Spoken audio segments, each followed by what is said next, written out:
Halo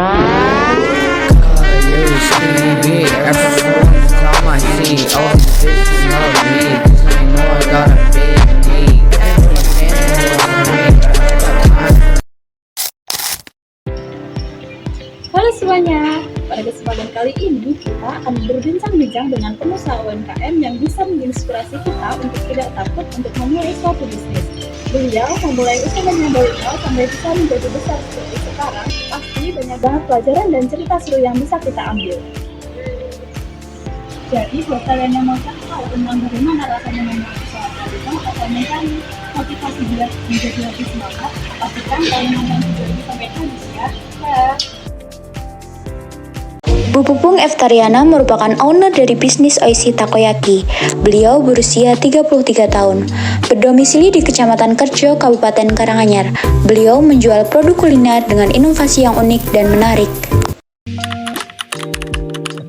Bidang kuliner mbak, bidangnya kuliner, kita pengolahan takoyaki. Jadi makanan khas Jepang cuma diinovasi menjadi biar orang Jawa ibaratnya bisa. Kita mulai usaha pertama itu tahun 2020, jadi berjalan 4 tahun ini.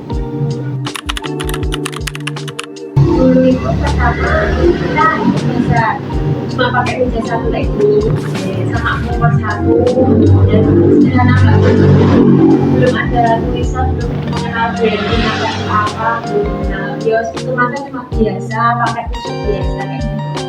Terus habis dari pasar kita dapat margin pendapatan di situ, kita bisa beli produk yang itu nggak portable itu. Kita pertama mangkal di depan Kecamatan Kerjo.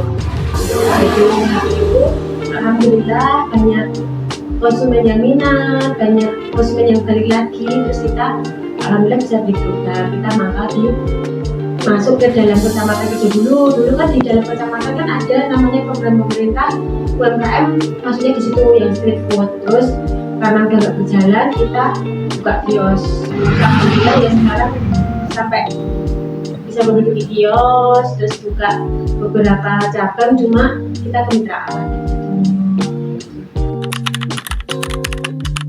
Total karyawannya 8, tapi nggak hanya di sini mbak. Kalau di sini kita fokusnya kan kalau pasti cuma 1 orang, shift 2-nya 2 orang, 3 orang satu lagi. Nanti ada yang libur, ada yang masuk, sama kita main event. Kalau di stand, di outlet itu di outlet itu 6 sampai 7 jam. Kalau di event ya dibagi 2 shift. Shift 1 mulai kita buka kios itu jam 9 pagi, tutupnya jam 10 malam.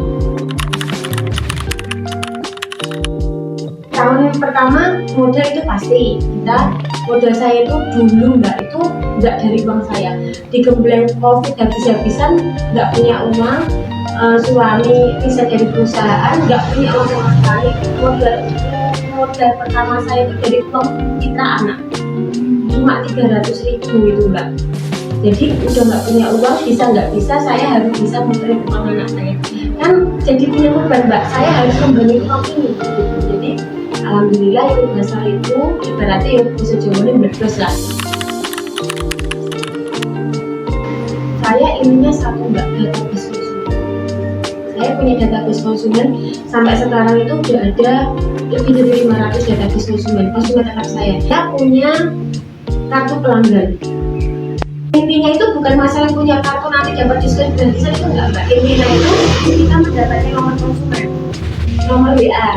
Nah nanti setiap misalnya ada event-event tertentu, misalnya 17 Agustus kita mengadakan promo di 2 gratis 1. Nah nanti itu konsumen di broadcast lah bersama ya, di broadcast kayak gitu. Ada di Instagram, TikTok, Facebook.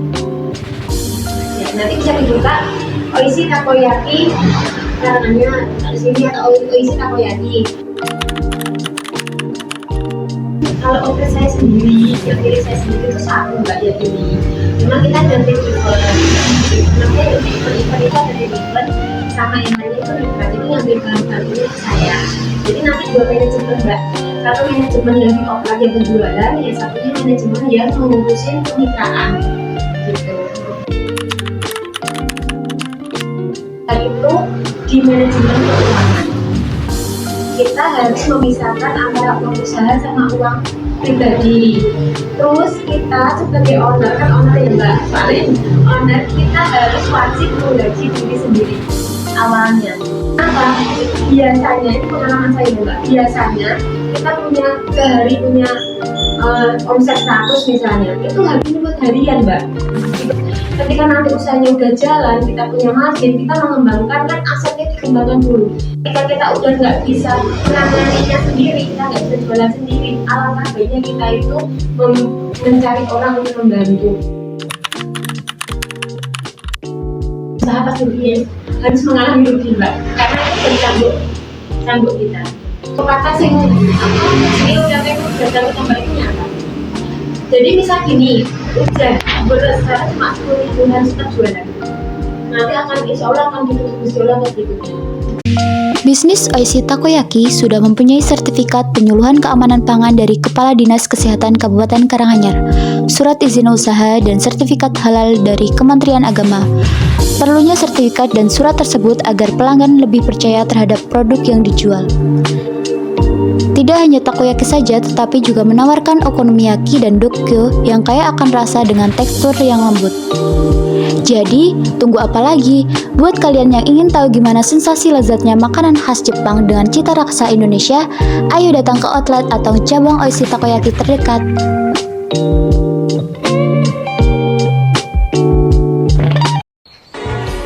Ya piknikte salıncağı binerdim, salıncağı. Takip et beni.